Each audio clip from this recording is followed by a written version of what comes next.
Chapter 5, Disinfection. Now, of all the questions on the test, all of them are going to be addressed inside of the handbook. So, like we talked about earlier, this exam is open book and open note. But, like I said, 99% of the actual questions in the test are addressed in the book. What you're seeing here on the screen is the answer to the question, the single question that is not addressed in the book. And it talks about the two things that are required in order for a chemical to be considered a disinfectant. Because of this, I highly recommend that you write this down, that a chemical must kill or inactivate 99.99% of contaminants and leave a residual in the water to be considered a disinfectant. Again, 49 out of the 50 questions on the test are addressed in the book, except for this one. So make sure you pause this video and write this down. And now that we've talked about what is required of a disinfectant to be considered a primary disinfectant, let's explore these a little bit more further. Now, one of the big things that you're going to see out here used is chlorine. Chlorine is our most common type of disinfectant. The way chlorine works is when chlorine is introduced into the water, that chlorine is actually going to release something called hypochlorous acid. It's that hypochlorous acid released into the water that actually goes to the killing or inactivating of the various pathogens and algae inside of our water. Now, there are three different types of chlorine that we use in the industry. The first is gas chlorine. The second is liquid chlorine, and the third is our solid chlorines. Now, it's always good to know that chlorine is naturally gaseous, so it's always trying to convert back into that lowest common denominator of a gas chlorine. Now, another thing to keep in mind is that our pH and our hypochlorous acid are interdependent of one another. It means that, as you can see on the slide, the lower the pH goes, the higher our hypochlorous acid, or more effective our hypochlorous acid is. So as a result of this, the lower the pH, the more effective the hypochlorous acid. But obviously we can't operate our pools at a 6.0 pH, otherwise we're going to risk burning the flesh off of the people inside of our pools. So we want to have a good balance, and that balance is found in that 7.2 to 7.8 range. This is given to us by our health department as a good operating range for our chlorine in conjunction with our pH. As you can see, a 7.2 pH is going to have a 66% hypochlorous acid production range, all the way up to 7.8, which is at a 33%. Now, obviously, we want to keep it closer to that 7.5, which is a 50% hypochlorous acid range, because 50% is way better than 33%. But we also want to keep in mind that our pH affects our swimmers' comfort as well. And at that 7.5 pH, we are looking at the pH of the human tear. 7.5 is the pH of the human tear. So if we keep our pH at 7.5, our swimmers will be able to open their eyes under the water and have no issues with itchy or watery eyes as a result. We also have the benefit of a 50% hypochlorous acid production at that 7.5 pH. So 7.5 is considered a perfect pH, with a range of 7.2 to 7.8 pH being the range that our health departments give us and allow us to stay open as long as we're within those ranges. Now, the way our chlorine is allocated is roughly 75% of our chlorine goes directly towards water clarity. Now, for me, I have used literally about 5 bottles of clarifier in my 24-year career of working on pools and spas when it comes to clarification of the water. The reason why I've done this is because water is clarified way easier with chlorine. So keep that in mind, that we're not always going to need to run to our clarifiers when it comes to water clarity, because our chlorine is going to do the job better than the majority of our clarifying agents out there. As you can see, 25% of that chlorine allocation goes to the killing of the pathogens in the water, the bacteria, the parasites, the viruses, algae, so on and so forth. Now, when it comes to chlorine readings, the vast majority of us are using what's called the Taylor test kit. Now, that Taylor test kit is a blue box, and inside there, you've got all your various tests that you're going to use to figure out what the chemical levels are inside of your swimming pool. Now, when it comes to chlorine, you're going to get some various different readings in there. Now, with our chlorine readings, we're going to have our free chlorine, which is our first reading. Now, our free chlorine is our available disinfectant. Free chlorine is good chlorine. The way I like to remember this is we all like free stuff. Free stuff is good stuff. So free chlorine is good chlorine. Now, we want to maintain these levels at between 3.75 and 4.5 parts per million. The old numbers used to be between 1 and 3 parts per million, but our latest research is showing that if we keep our chlorine levels closer to that 3.75 to 4.5 parts per million, we're going to see better health and safety inside of our facilities. We can go down to a minimum of 1 part per million on those pools and a maximum here in the state of Colorado of 5 parts per million.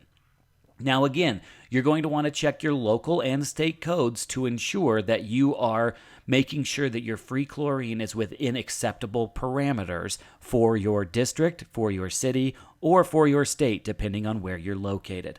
But like I said, here in our home state of Colorado, the minimum is 1 part per million and the maximum is 5 parts per million. Now, the next reading that we're going to be looking for in our Taylor test kit, in fact, in any of our test kits out there, is something called our combined chlorine. In the previous chapter, we talked about what combined chlorine is. Essentially, it's dead chlorine. When a free chlorine floats through the water, finds a contaminant, it combines itself to that contaminant and basically gives its little chlorine life up for the sake of killing off that contaminant. It then becomes a combined chlorine. Dead chlorine, useless chlorine. It's not an effective disinfectant. Once that combined chlorine evaporates out of the water, it creates that combined chlorine smell. We don't like combined chlorine in our water, so we need to make sure that we're testing it regularly to make sure we're keeping those levels down. Simply because these are a skin and mucous membrane irritant, and they're also a pulmonary irritant now. Now, eradication is ideal, and we're going to talk about that a little bit later on in this chapter, how you eradicate that chlorine. That combined chlorine. Now, next we're going to talk about total chlorine. Now, total chlorine isn't an actual chlorine. All total chlorine is the reading when free and combined chlorine readings are added together. The reason why I bring this up is because the vast majority of our test kits won't directly test for a combined chlorine. Instead, what they're going to do is they are going to add the free chlorine and the combined chlorine together into a reading called our total chlorine. So what we need to do as operators is we need to kind of sleuth this. What we're going to do is we're going to take our total chlorine minus our other chlorine reading that we can actually take in the pool, which is our free chlorine. So we're going to take our total chlorine minus our free chlorine, and whatever's left over is our combined chlorine. So these are the 3 readings that we're going to be looking at every single time we test our water for disinfectant. Now, when it comes to chlorine and UV exposure, we're going to be talking about stabilized and unstabilized chlorines. Now, unstabilized chlorines mean that these chlorines are prone to UV light degradation. An unstabilized chlorine is prone to UV light degradation. What does that mean? That means that sun shining down on your pool is actually going to automatically degrade that chlorine level. In fact, certain studies show that after 1 hour of UV exposure from the sun, our chlorine has broken down by 50%. That's pretty crazy numbers from our unstabilized chlorines. Now, you'll see your unstabilized chlorines on page 52 in a chart are sodium hypochlorite, calcium hypochlorite, and chlorine gas. Now, like I said, on page 52, your chart may look like this, or it may look a little bit different depending on the edition of the book that you're working with, but the information is still solid, still reliable, and it matches through any of the editions. Now, let's go ahead and first figure out what these columns are all talking about here on the left side. On the left side here, you're going to see a bunch of different information. Now, the big one that we're going to be looking at is the active strength.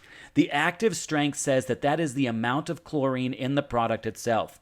The rest of the ingredients in there are non-hypochlorous acid producing products.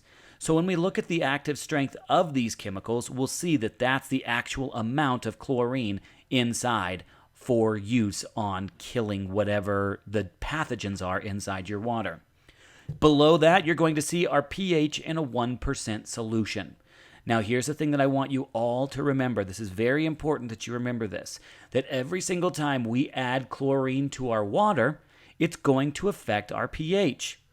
Each one of our chlorines has a specific pH that it measures in at, and when we add it to our water, it's going to potentially throw off our pH balance as a whole inside of our water. There's also going to be a question that asks about raising or lowering of the pH and what kind of chlorine does that on the exam, and this is going to be the section that you're going to look at. So make sure that you take a note of page 52. Right below that, you're going to see the pH effect in the water, whether this chlorine is going to raise or lower the pH simply by adding that chlorine. And then finally, we have our physical appearance at the bottom there. Physical appearance shows us exactly what this chlorine looks like when we get it delivered. So let's go ahead and go down this list here, and first we're going to talk about sodium hypochlorite. As you can see, it has an active strength of 10 to 12%. So what does this mean? Well, essentially 88 to 90% of this product is something other than chlorine. That's pretty rough. So what we need to remember is with all of the downfalls that we have with certain chlorines, we're also going to get some major benefits, and vice versa. For all of the great benefits you get with a certain chlorine, you're also going to get some downfalls. Now, some of us will look at this and say, well, that's a downfall, that it's only 10%, sometimes even 8%, depending on where I'm purchasing from. And as a result, I'm paying for chlorine or for a product that isn't all chlorine. Now, let's look at the physical appearance here. It's a liquid, so this gives us an insight as well. What we can see is that 90% of this product is water, 10% is chlorine, and 90% is water. Essentially, what we're looking at is a diluted bleach, is what sodium hypochlorite is. Now, the reason why I say there is a benefit here is because it is liquid.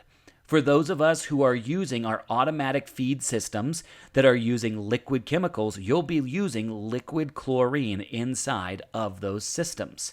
So, for the fact that we're going to get a lower active strength out of this, but get the versatility of automation, that's huge. Our sacrifice is low strength. Our benefit is extremely versatile addition possibilities. And now let's look conversely at the calcium hypochlorite. We're up to 78% chlorine active strength there. That's great. Well, now let's look down at the physical appearance. It comes in a granular form, a tab form, and a briquette form. Now, with calcium hypochlorite, the vast majority of us are going to be working this or with this in the physical appearance of granular chlorine. Granular chlorine.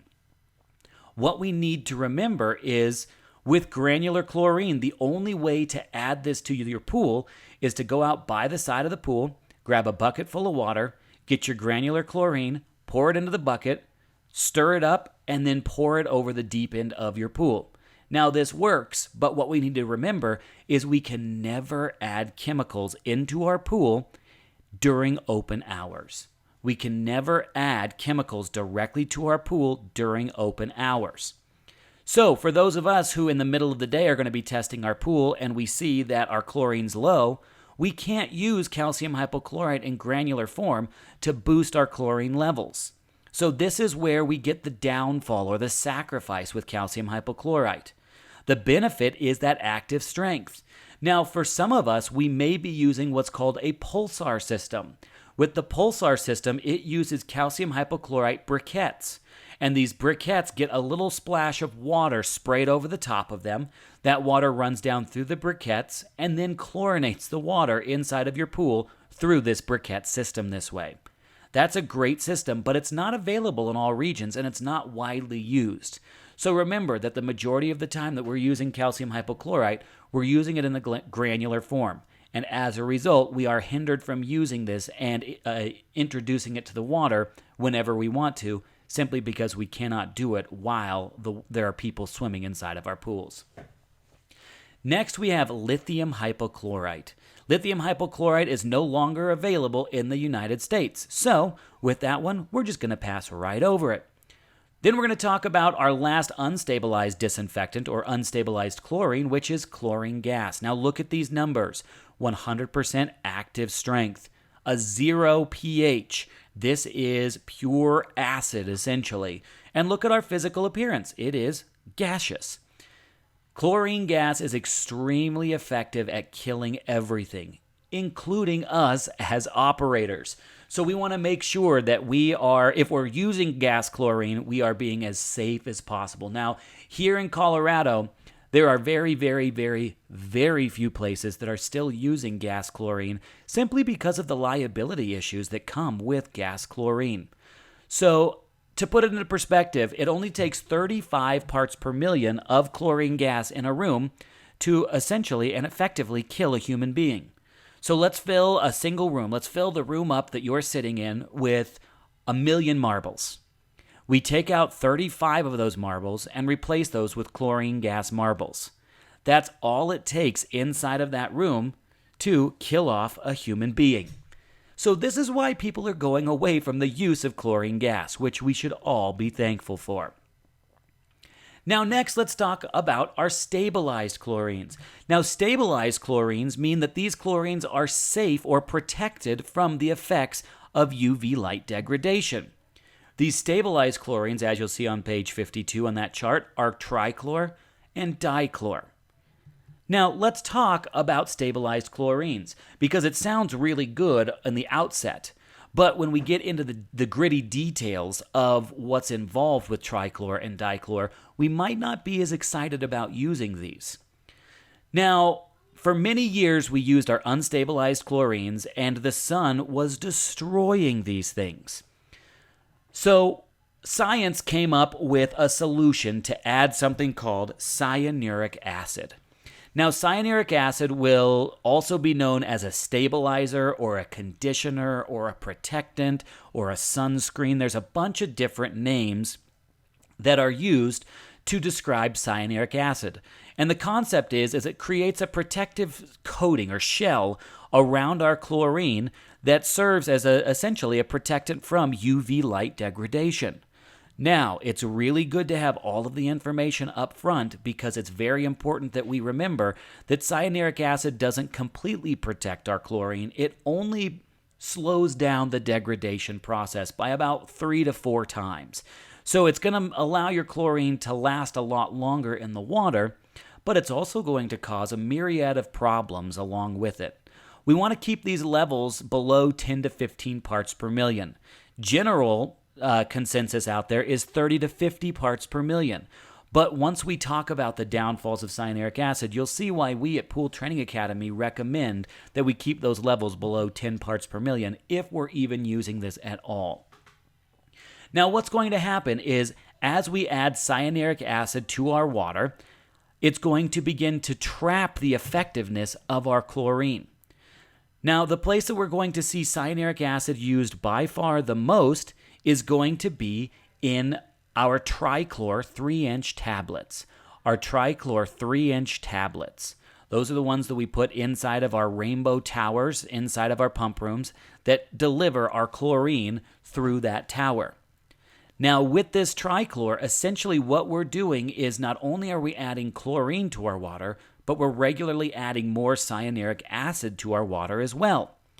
And once we get above that 25 parts per million of cyanuric acid, science has shown us that it starts to hinder our chlorine and its effectiveness significantly. The more cyanuric acid that you add to your pool or your hot tub, if you're using chlorine inside of your hot tub, the more likely it is to trap and hinder that chlorine from being used. For instance, I showed up at a property a couple of years ago, and when I got there, the water was the color of split pea soup, just super dark green. So I tested the chemicals, and believe it or not, the chlorine levels inside of this pool were 5 parts per million. Because I know about cyanuric acid, that was the first place that I looked for the response or the possible culprit for this problem. And sure enough, the cyanuric acid levels were 250 parts per million inside of this pool. As a result of these high cyanuric acid levels, the chlorine was trapped behind that wall of cyanuric acid, and it could not kill the algae in this pool. So again, making sure that we keep our cyanuric acid levels are low are really crucial to making sure that our pools still look good. Another thing to keep in mind is over time, we've started to discover that given enough time and the right circumstances, cyanuric acid can actually convert over into cyanide inside of your pools. So we want to make sure that we're avoiding anybody swimming inside of a cyanide pool. It's not a great marketing tactic to say now featuring cyanide inside of our pools. So this is why I also recommend that you limit your cyanuric acid use or get rid of it altogether.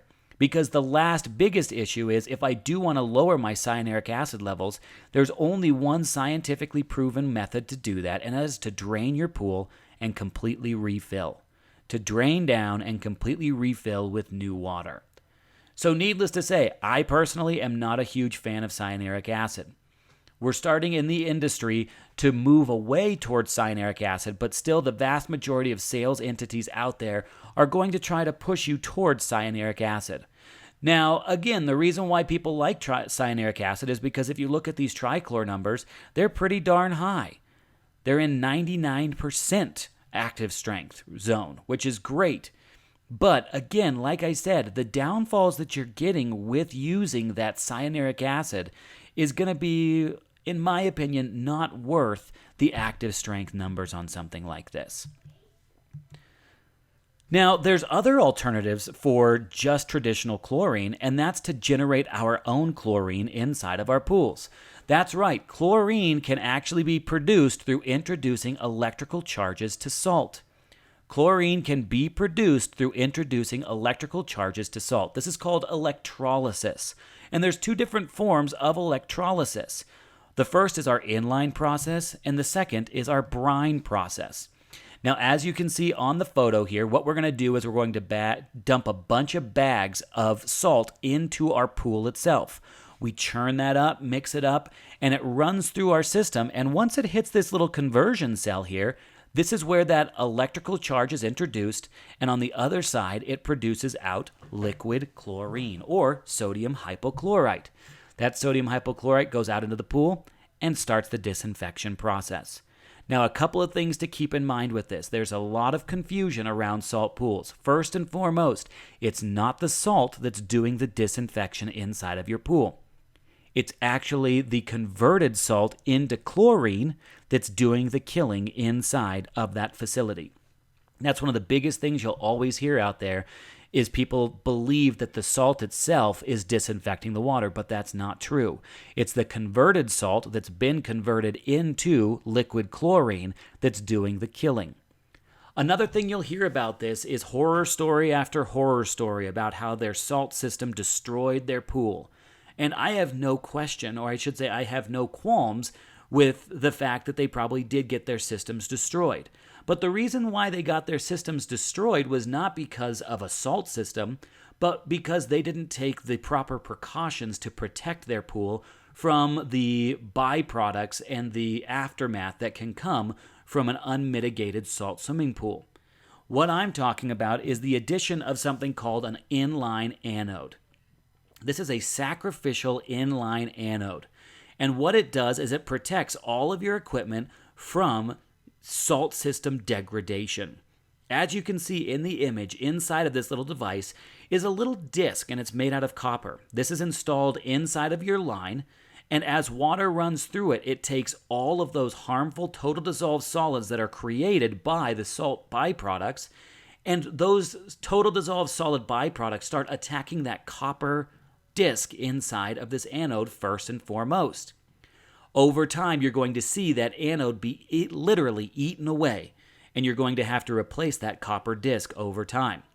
But what this is going to do is it's going to prevent any of that scale buildup from affecting your copper heat exchangers, and it's going to save your system a lot of degradation, or overly, I should say, overly aggressive degradation.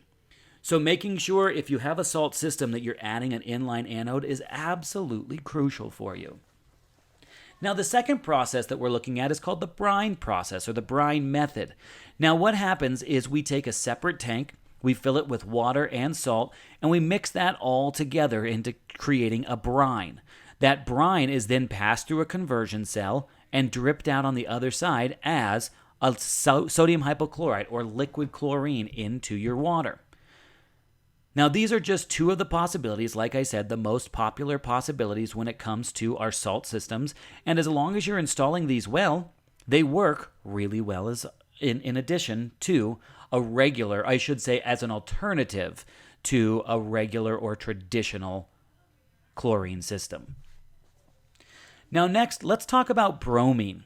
Now, bromine is chlorine's cousin, and instead of releasing hypochlorous acid, bromine releases hypobromous acid. Now, it's good to remember that at a 7.5 pH, bromine is actually 92 to 96% effective, compared to chlorine at a 7.5 pH, which is at a 50% hypochlorous acid production. So, bromine is significantly more productive at the same pH than chlorine is. Now, another thing that's really interesting is our bromine tabs are actually infused with chlorine. And the reason why we do this is because when free bromine floats through the water, it will attach itself to a contaminant and become a combined bromine. But when you introduce chlorine into that combined bromine, it's actually going to re-kickstart that bromine into an active bromine again, an active free bromine, that is. So not only is bromine a stronger disinfectant than chlorine at the same pH, but it also goes longer than chlorine. Now, remember, it's not protected by cyanuric acid, but one of the big reasons why we love bromine in our industry is it's more temperature stable than chlorine. It's good to remember that at 84 degrees, chlorine will convert back into a gas. So if I'm using chlorine inside of a hot tub, and my hot tub's at 104 degrees, I'm gassing out the majority of my disinfectant. Now, bromine, since it's liquid in nature, is going to be more temperature stable and going to hold out a lot longer and a lot better residual inside of our hot tubs than something like chlorine would. You'll see the numbers for bromine on page 52 in that chart as well. Now let's talk about something called secondary disinfection. Now, secondary disinfection is exactly what it sounds like. It cannot be used as our primary source of disinfection. The reason why is, as you see here on ozone, it does not maintain a residual in the water. Now remember, on our first slide in this chapter, we talked about the two requirements for a disinfectant. It needs to kill 99.99% of contaminants, and it also needs to leave a residual in the water to be considered a primary. Ozone will kill 99.99% of contaminants, but it will not leave a residual in the water. As such, this can only be considered a supplemental disinfectant. It can only be supplemental. We always go back to our chlorine first and foremost, because if somebody jumps into the water with a communicable disease or illness, that chlorine needs to be in the water itself in order to be able to kill off that illness at the contact point. So ozone is really, really good when it comes to killing off a wide range of pathogens, as is UV or ultraviolet light. But again, our UV and ozone do not maintain a residual in the water, so they need to be considered a supplemental oxidizer or disinfectant. Now, one of the big things to remember is both of these systems work really well when it comes to a backup or a more powerful backup disinfectant, but they do come at a price. UV needs to have its bulbs replaced every 10,000 hours roughly, and that can be a pretty hefty price. Now with our ozone generators need to be replaced every once in a while as well, and that comes in at a pretty decent price tag as well. So with ozone and UV, who should be using these? Ideally, we should have these on all of our pools and spas if possible, because the more disinfectant we have out there to use, the better. But for people who are on a budget, I highly recommend that those who are working with higher populations of kids, people with compromised immune systems, or those who are in the elderly range, set up a UV or ozone system inside of your facility to protect those people from any potential pathogen release that could happen and affect them more significantly than the rest of the population.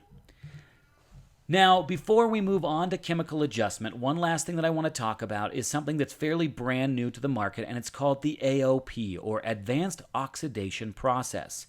Essentially, what AOP does is it takes the best of both ozone and UV, and it uses them to kill off a wide spectrum of illnesses inside of the water.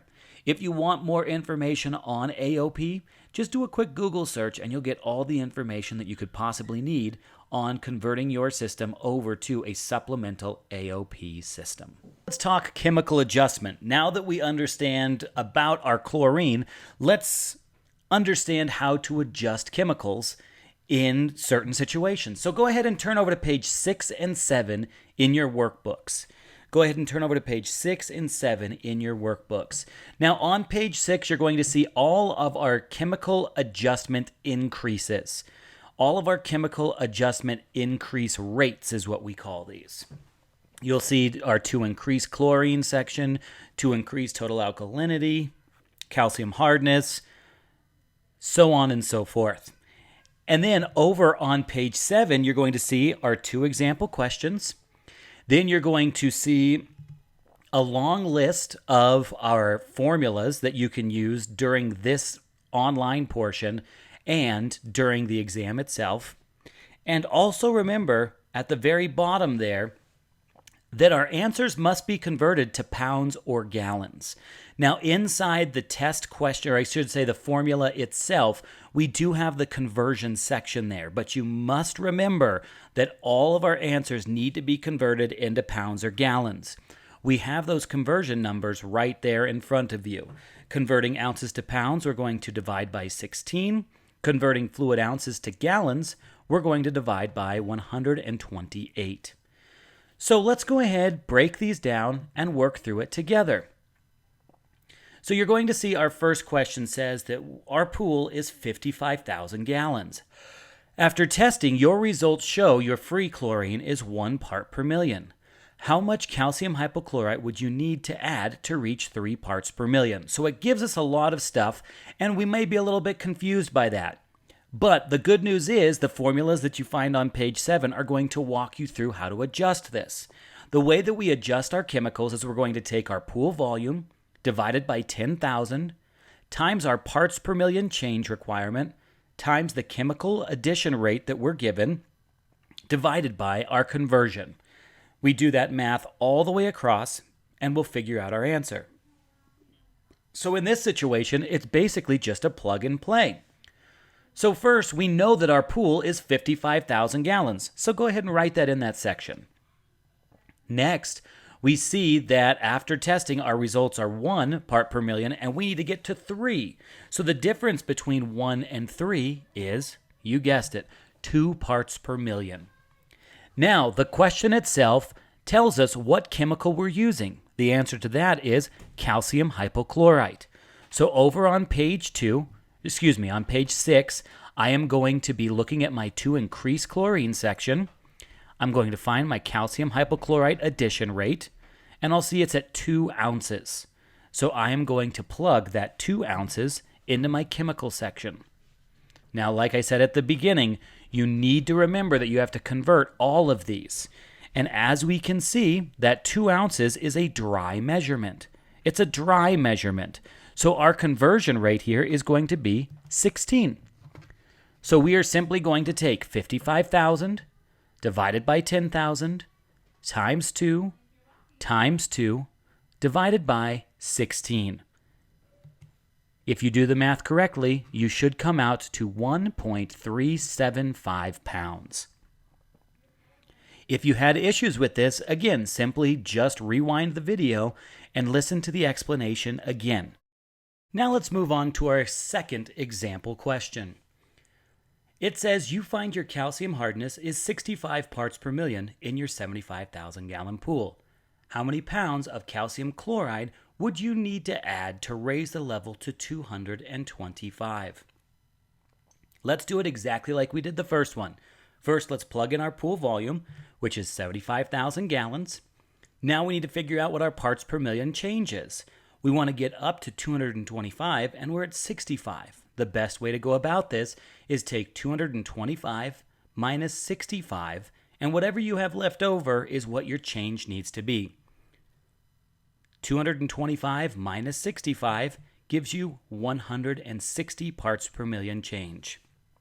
The question asks us what we need or how many pounds we need to add of calcium chloride. So it's told us our chemical. We look over on page 6. We find our to increase calcium hardness section. We find calcium chloride at 1.92 ounces as our addition rate. And then finally, we need to add that conversion in. And since it's a dry measurement, we are going to be dividing by 16. Now, let's do the math all the way across again. 75,000 divided by 10,000 times 160 times 1.92 ounces divided by 16. If you do the math correctly, you should get 144 pounds. Now again, if you are confused, I recommend that you re-listen to both of these sections on chemical adjustment and the explanation, and review the video as much as you need to. That's the beauty of this online portion, is you have the ability to go back, rewind, and listen to it and redo it until it really starts to sink in. So next, let's talk about our combined chlorine problems. Now, we don't like combined chlorine in our water. If you'll recall, combined chlorine is a bad thing that we have in our pools. It will cause a bunch of different issues. It'll cause pulmonary issues. It'll cause eye and skin irritation. We want to get rid of it as much as we possibly can. There's a few different ways to reduce those chloramines. And as you can see on the slides, these are all of our different choices. The biggest one that we're going to be using in the modern day is using something called potassium monoprosulfate. Or, as you can see on there, it's non-chlorine, and unfortunately my slide is improperly formatted again, but it is non-chlorine shock. Potassium monoprosulfate is non-chlorine shock. This is the product that you're going to want to have on hand in order to properly eliminate your combined chlorine or your chloramine reduction. But during the exam, they are actually going to walk you through what's called a breakpoint chlorination. Now, the process behind breakpoint chlorination is fairly interesting. It can be complex, so I will repeat it just to make sure that it sinks in as much as possible. But essentially what we've looked at is science has determined that if I raise my free chlorine level, my good chlorine level, 10 times higher than my bad chlorine level or my combined chlorine level, that heightened free good chlorine level will actually end up eliminating my bad combined chlorine level. I'll say it again. If I raise my free chlorine level 10 times higher than my combined chlorine level, that will eliminate my combined chlorine out of my pool. This is the process of breakpoint chlorination. Now, as we see on the first point in our slide, once our combined chlorine reaches 0.5 parts per million reading or more, that's when it's time to actually do something. It's once we hit 0.5 parts per million or more that it's time to do something. And what we're going to do is a breakpoint formula. You're going to find our breakpoint information on page 8 and 9 in your workbook. Go ahead and turn with me there now. Page 8 and 9 in your workbook. On page 8, you're going to see our example question. Below the example question, you're going to see our chlorine increases that will be used for our test questions as well as the questions used on the actual exam itself. Over on page 9, you are going to see the formula that looks exactly like the formula that you see on the screen. Now, what we're going to do is we're going to walk through these steps before we actually perform the formula itself. Now, step 1, TC minus FC equals CC. Total chlorine minus free chlorine equals combined chlorine. We are doing this step simply because the majority of our test kits cannot directly test for combined chlorine, so we're having to figure that out on our own. And like we talked about earlier in the chapter, we're simply going to do that by taking our total chlorine, subtracting our free chlorine, and whatever's left over is our combined chlorine. Now on step 2, you're going to see that we drop that combined chlorine down to the beginning of step 2 and we multiply it by 10. This is going to show us our breakpoint chlorine number that we need to achieve. Remember, if we raise our free chlorine 10 times higher than our combined chlorine, it will eliminate that combined chlorine. Step 2 is helping us to see what level we need to get our free chlorine up to in order to eliminate our combined chlorine. Once we determine that number, we'll drop it to the beginning of step 3. On step 3, you will see our breakpoint chlorination minus free chlorine level. Now, what we're doing in step 3 here is we're taking our breakpoint chlorine and subtracting our free chlorine in order to see how much actual chlorine we need to get to in order to achieve our breakpoint chlorine level. There's no reason to add more chlorine than we already need, and we've already got some chlorine in that pool, so let's use it to our advantage. That's essentially what we're looking at on step 3. Then finally, you look at step 4, and it's a simple chemical adjustment question. So now that we've walked through this, let's go ahead and plug it in. First, your total chlorine is 1.5 parts per million, and your free chlorine is 1 part per million. How many gallons of sodium hypochlorite will you need to add to your 68,000 gallon pool to achieve breakpoint chlorine? Now, the question we just heard found on page 8 of your workbook gives us all of the answers that we need. So first it tells us our chlorine, our total chlorine, is 1.5 parts per million. Let's plug that into our formula. Next, the free chlorine is 1 part per million. Now let's take 1.5 minus 1, which gives you 0.5. Then we take that 0.5, drop it down to the beginning of step 2. And if we take 0.5 times 10, that's going to give us 5 parts per million. Our breakpoint chlorine number needs to be at 5 parts per million. So now we drop that 5 parts per million down to the beginning of step 3, and we also subtract our free chlorine, which, as we remember, is 1. So we take 5 minus 1 gives us 4. Now we drop that 4 down into the ppm change section on step 4, and we add all of our numbers accordingly. We add in our pool volume, which is 68,000. We add our chemical.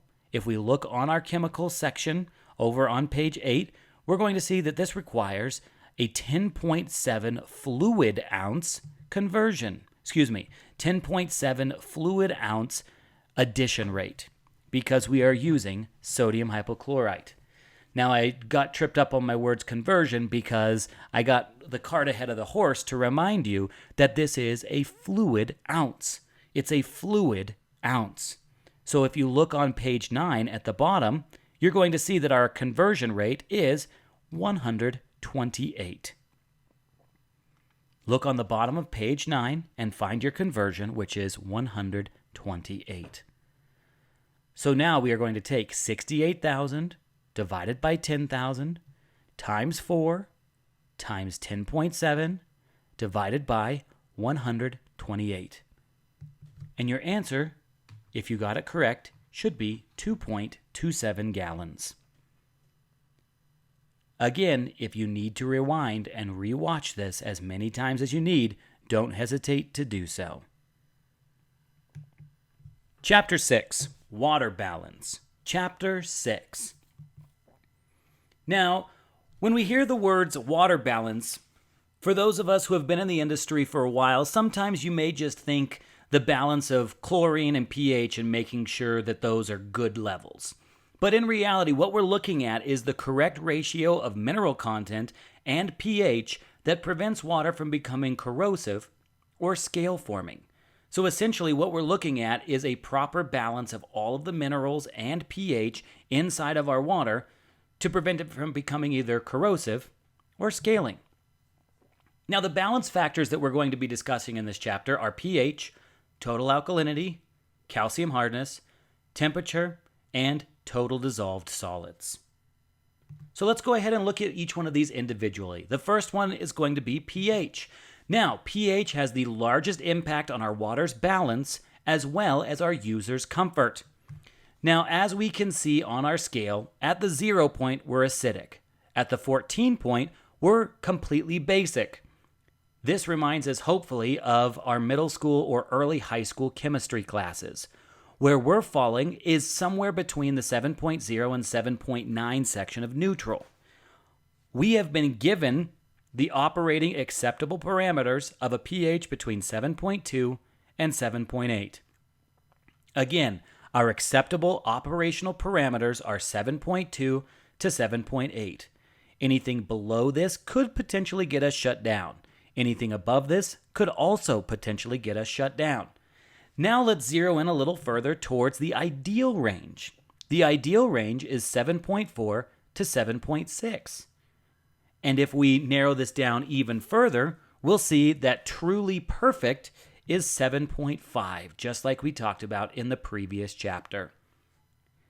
Now, if our chemicals or our pH reading is out of balance, we're going to need to add chemicals in order to get it back into balance. So let's say our pH goes too high. If we need to decrease our pH, we are going to add a muriatic acid. This is our liquid option for decreasing the pH. If we want to add a solid, we can add sodium bisulfate. If we want to, we can also add carbon dioxide gas by injecting it directly into the water, and it will decrease effectively our pH.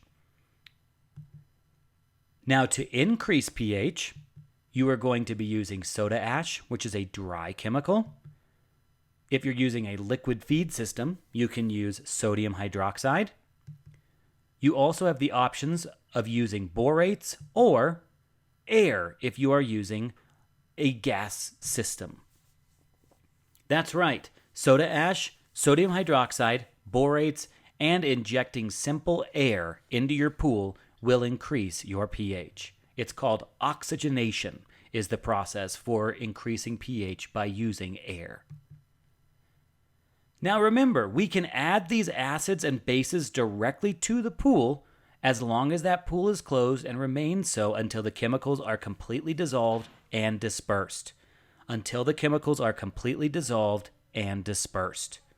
Make sure that we are watching this because in your local jurisdiction, your local municipality, they may have requirements for what dissolved and dispersed means. For instance, here in Denver County in Colorado, where we're based, the Tri-County Health Department defines dissolved and dispersed as one full turnover.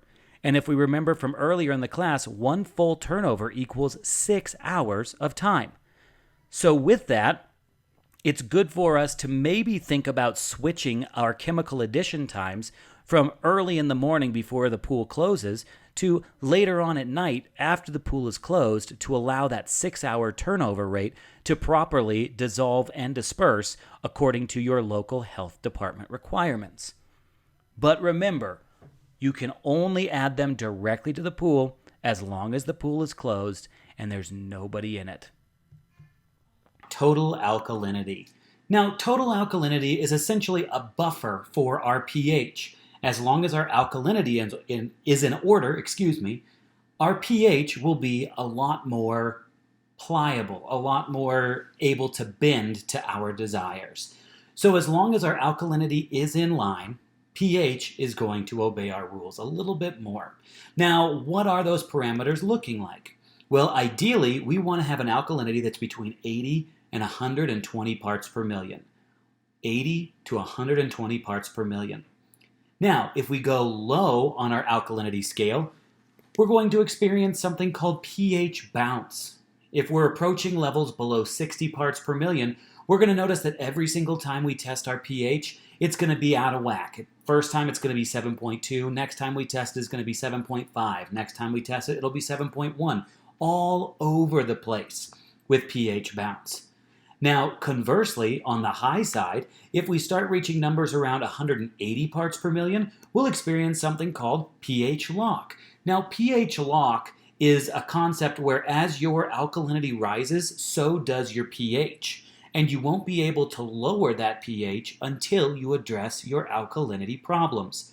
So we need to make sure that we're keeping our alkalinity in proper parameters in order to keep our pH under control as well. Now, if my alkalinity gets too low, I'm going to increase it by using something called sodium bicarbonate or industrial grade baking soda. To increase our alkalinity, we use sodium bicarbonate. Now, to decrease our alkalinity, we're going to use either muriatic acid or sodium bisulfate. Now, this is a little bit confusing because we just learned that to lower our pH, we're also going to use muriatic acid. Now, for the sake of keeping this as simple as possible, I'm not going to go into the science behind it at this point. If you want to know more about that, write it down and I can talk about it during the Q&A session. But essentially what we want to think about is lower your alkalinity first and then adjust your pH accordingly. As long as you're lowering your alkalinity first using muriatic acid and then raising or balancing your pH after the fact, your pH is going to take a lot less coaxing when it comes to chemical adjustment if your alkalinity is in the right place. So again, like I said, for the sake of simplicity, we will say make sure that you lower your alkalinity first and then adjust your pH back to where it needs to be after adding that muriatic acid to lower the alkalinity. Now, next on our list is calcium hardness. Think about calcium hardness as hard water or soft water. Hard water means there's too much calcium hardness in the water. Soft water means there's not enough calcium hardness in our water. So we don't want either of them necessarily because low calcium hardness equals acidic or corrosive water. High calcium water equals scaling water. So what is the ideal? As you can see on the slide here, it's 2 to 400 parts per million. 2 to 400 parts per million. Now, you can go as low as 150 parts per million in pools and up to 1,000 parts per million in those pools, but you don't necessarily want to go either one of those routes. Making sure you've got 2 to 400 parts is going to make sure that your balance stays as perfect and ideal as possible. The lower you go on the calcium hardness scale, the more likely you're going to see corrosion happening in the water. That means etching of the pool surfaces. The higher you go on that scale, the more likely you're going to see scale building up.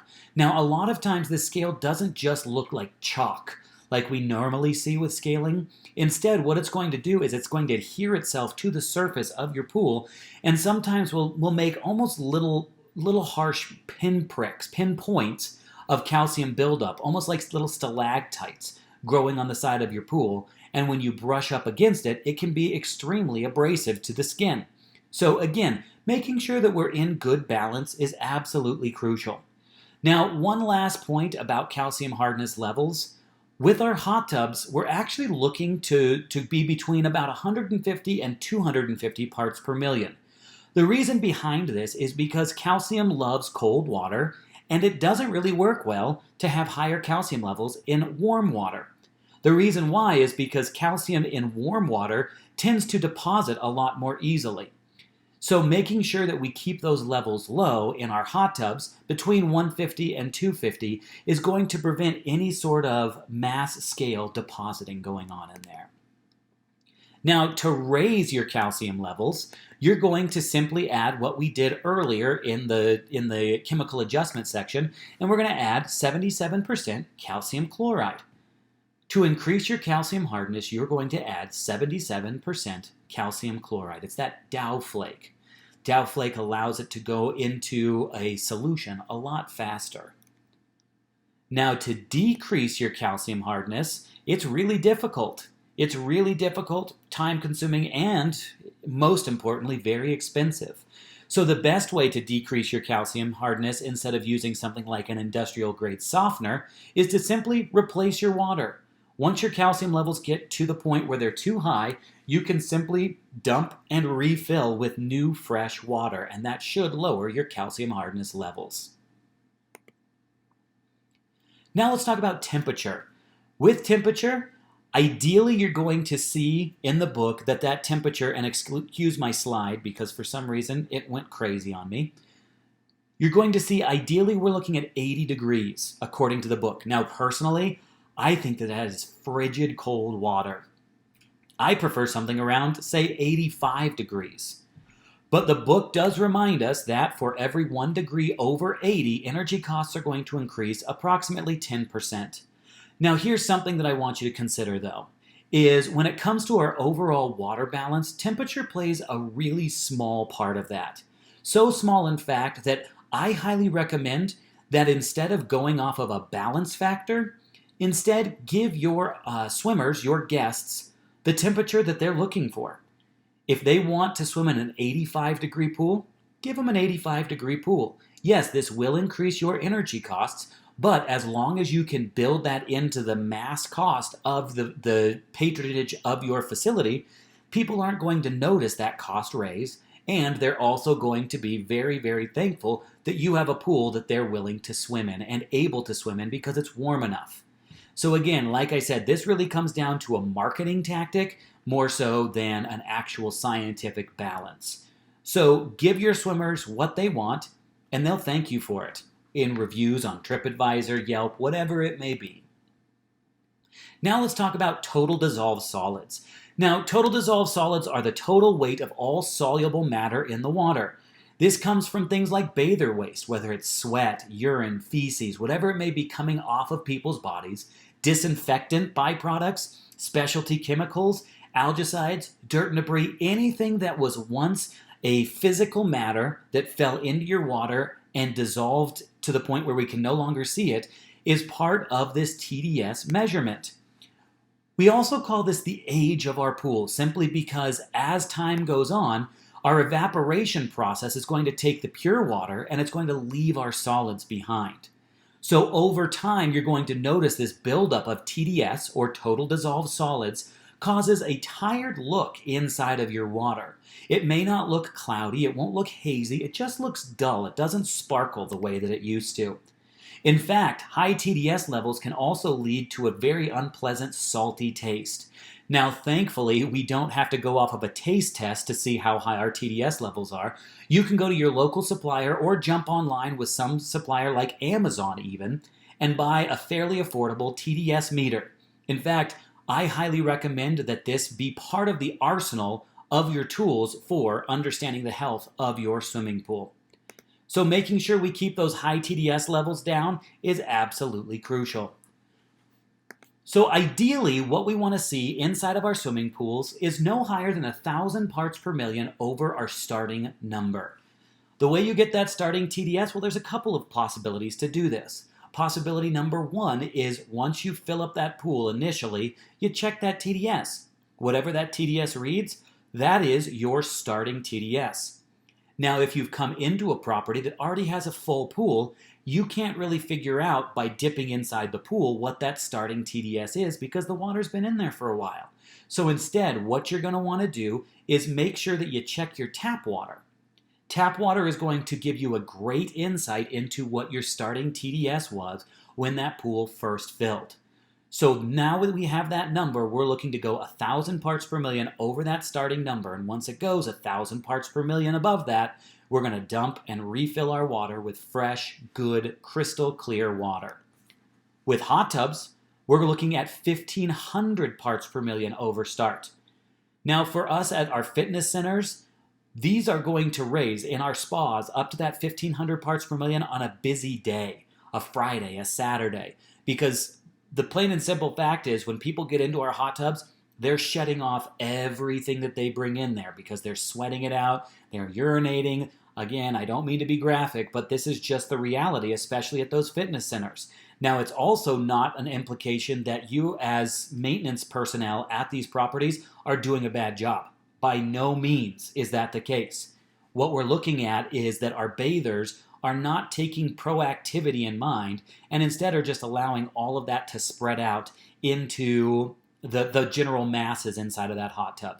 So check your TDS levels regularly, especially in the higher used hot tub areas in places like recreation centers, fitness centers, so on and so forth. Again, making sure that we keep those TDS levels down is also going to prevent the rise of something called galvanic corrosion.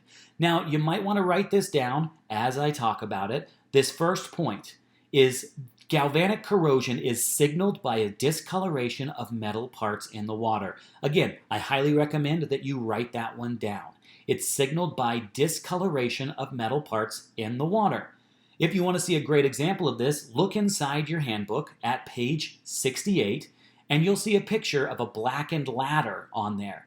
Now, what happens is the high TDS levels, above 2,000 parts per million, has caused the dissimilar metals that exist inside of that pool to bond together and stain out on that ladder. Now, again, sometimes you'll see just a crazy blackening of that ladder, or sometimes you'll see this take the shape of weird, funky looking rust.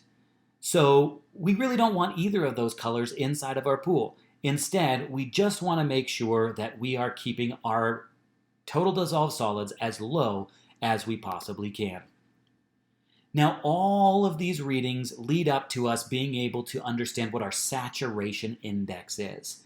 Now, in a nutshell, the simplest way to understand the saturation index is the saturation index is a test that's been given to us by scientists to help us figure out if our water is either corrosive, scaling, or perfectly balanced. Go ahead and look on page 69 of your books, and what you're going to see is how we calculate our saturation index.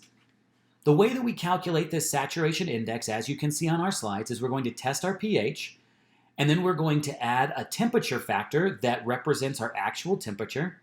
Then we're going to add a calcium factor that represents the reading of our calcium. We're going to add an alkalinity factor that represents our alkalinity reading, and then we're going to subtract a TDS factor. Once we do this, we should end up with a number between negative 0.3 and positive 0.3. As long as we land somewhere within these parameters, then we are considered balanced. Anywhere below that number is corrosive. Anywhere above that parameter is scaling. So let's go ahead and explore this inside of our workbooks. Go ahead and turn over to page 4 and 5 in your workbook right now. Now, on page 4, you're going to see our saturation index factors. Like I said, these factors are going to represent the readings that we actually have inside of our pools. Then on page 5, we're going to see our example question, and we're going to see our saturation index calculator. What you're going to see is in the first column there, you're going to see our value section. This is where we write in all of the actual readings that we're getting from our swimming pools.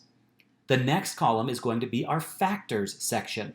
This is where we write in the factor that represents our number that we read inside of our pool. Now, one big thing to remember is our pH does not have a factor. According to our saturation index, our pH is simply put into our factor section as it's measured. For instance, if it's 7.2 in the value section, the factor is 7.2. If it's 7.4 in the value section, the factor is 7.4.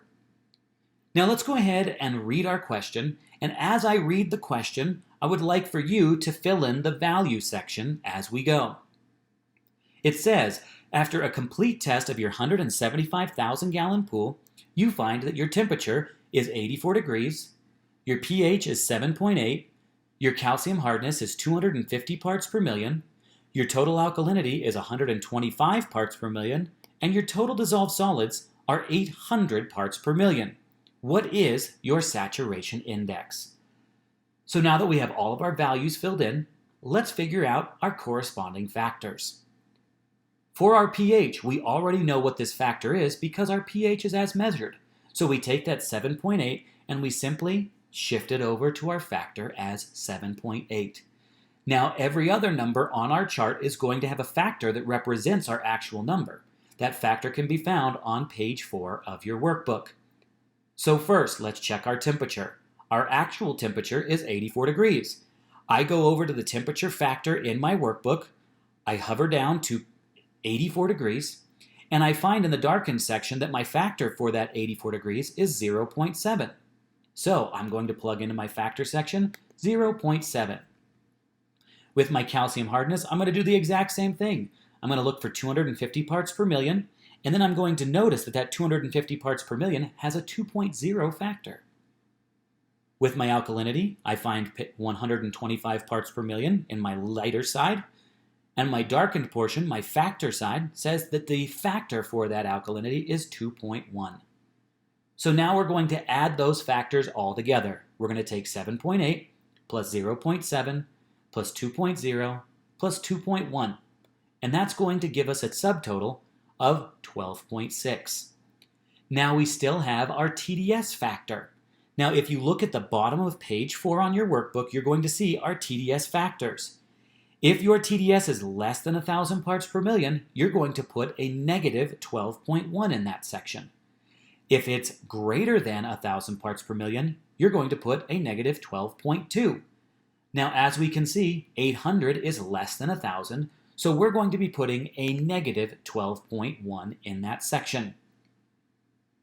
Now, notice that we already have the negative symbol in there, so you don't have to place it yourself. And now all we have to do is take our subtotal minus our TDS factor.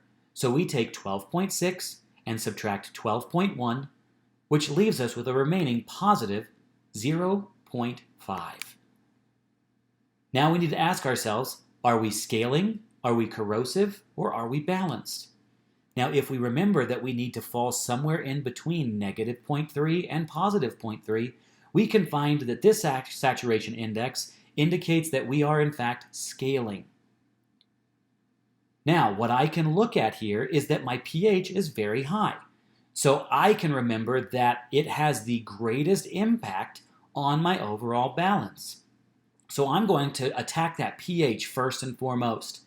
If I drop that pH from 7.8 to 7.4, which still lands us in our ideal zone when it comes to pH, I will take that 0.5 and subtract 0.4 from it as well, which leaves me with a 0.1 index. That's almost nearly perfect. So again, this is the insight that our saturation index can give us.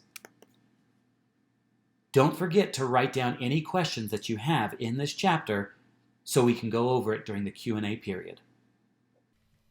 Chapter 9, Chemical Feed and Control.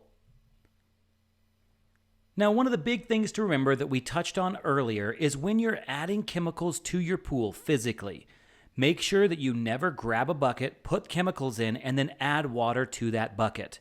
That could equal out to be a disastrous result, ending in quite literally an explosion. So make sure that you first grab a bucket, fill it with pool water, and then add your chemical into that bucket of water. Also, make sure that when you're adding chemicals directly to the pool, inside of that bucket, you're never creating a chemical cocktail. Never mix chemicals in a bucket at the same time. That chemical cocktail can end up gassing out and potentially causing a fatal accident to occur. Also, this should go without saying, but unfortunately, in the world in which we live, I still have to say it, but never siphon chemicals by mouth. This is simply a bad idea, so don't do it. Also, make sure that you're never flushing those excess chemicals down your toilets or your drains.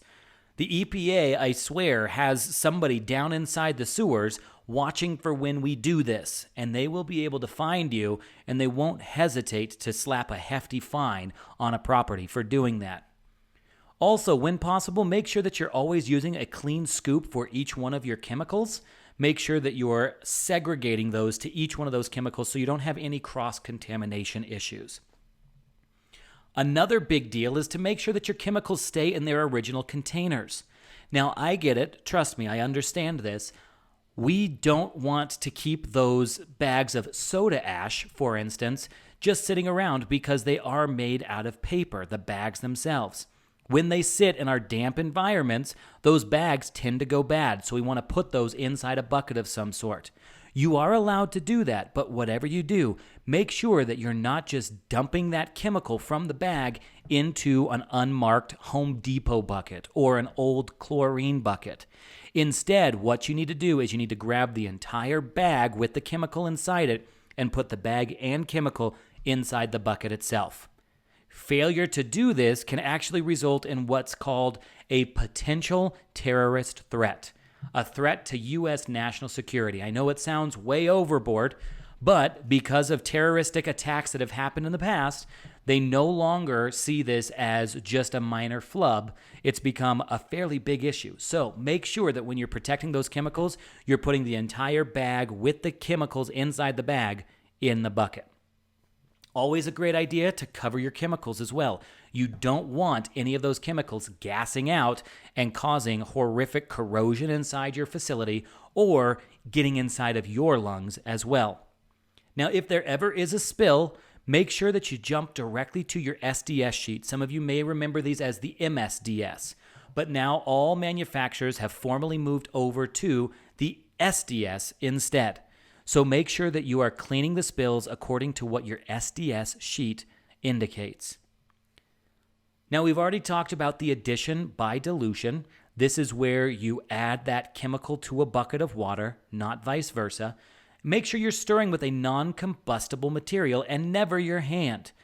Something like a stick is preferable when it comes to certain chemicals. Again, make sure that you're evenly distributing that chemical around the deepest end of the pool and let it dissolve and disperse as required by your local health department. Once you're done, make sure you rinse and store the bucket according to the product label instructions for the storing of those chemical components like this. Now let's talk about chemical feeders. Mechanical feeders, there's two different types. There's the liquid solution feeder, which is our peristaltic pumps. Now, with these peristaltic pumps, it's a roller that squeezes a flexible tube inside. That flexible tube on the inside of this device will become compromised over a short period of time, especially when you're adding something like muriatic acid with a peristaltic pump. So what I highly recommend is pull the cover off of that peristaltic pump every couple of months and check the integrity of that inner tube. If it ever feels like the outer tube is separated from the inner tube by a layer of jelly, you know it's time to change that tube very, very quickly. Make sure that you've got extras on hand so you can do that. Because if one of these tubes tears and breaks inside there, leaks that acid or whatever caustic chemical it may be inside this peristaltic pump, it can cause disastrous results and require you to buy a new peristaltic pump, which can sometimes run you about $200 on each one of these. So make sure that you're checking those regularly. Also, make sure that you're installing these below eye level. Ideally, we want these below the waist, around the knee level, but that's not always the way it gets installed. The reason why we want to install these is because if we ever have any breaks in our lines and that chemical of whatever it may be is shooting across the pump room like an unmitigated super soaker, you don't want that stream at eye level, because the last time I checked, eyes getting filled with muriatic acid is a very bad thing at your property. So make sure that you lower these to prevent any issues like that from happening inside your pump room. Now, with our dry chemical feeders, make sure that we are following our dry chemical requirements. One of the things that you want to look at first and foremost, and write this down, is that erosion feeders are a type of dry chemical feeder. Erosion feeders are a type of dry chemical feeder. The way these work is you put those dry tabs, like the 3-inch trichlor, inside the tab tower. The water raises up around that inside the tab tower, and it dissolves those tabs. Once it erodes those tabs away, that chlorinated substance goes into the water, down into your line, and chlorinates your facility. Now, one of the big things that you'll notice here is that we never want to add granular chlorine to a tab feeder. Never add granular chlorine to a tab feeder. Our granular chlorine is volatile in that situation, and it's going to create a gigantic amount of pressure from the gas buildup inside that chemical feeder. As a result, within just a few seconds, you could have on your hands, quite literally, a chlorine gas-fueled PVC pipe bomb. You don't want that at your property. Best case scenario, it's going to pop the lid out and fill your pump room with chlorine gas. More likely case scenario is it's going to expand outwards, and we do not want to see that happen inside of our facilities. So make sure you're never adding granules to these tab towers like this. Also, make sure that you're looking and watching those control valves at the bottom of these units. The control valve is the little black device down there at the bottom that you can turn the volume up or down on your water source to your chemical feeder. After about 3 to 6 months, these tend to compromise and break, and as a result, you can see pretty catastrophic issues coming from this, where you're either underchlorinating or overchlorinating your facility on a consistent basis. So like I said, a pro tip says make sure that you are checking those control valves every couple of months to ensure that they're actually working. Now, one of the big things that we're going to see is our home study here. This is where we're going to take a break from our traditional lesson, and I want you to turn back over to page 10 in your workbooks, and you're going to see on page 10 of your workbooks, there are 10 questions there. These are practice questions for you. They're going to address all of the calculations that occur inside of our workbook and inside of the test. This is a chance to give you the opportunity just to get a little bit more practice. The more we practice, the more confident we're going to be with this math once we encounter it on the exam itself. Now, again, the good news is the exam math looks very similar to the exam math that we have on the test page, the home study page on page 10. So take about a half an hour's worth of time to do these. And then in the beginning of the next video, we're going to go over the answers to that home study. Again, with this chapter, make sure that you write down any questions that you may have to ask during our Q&A session.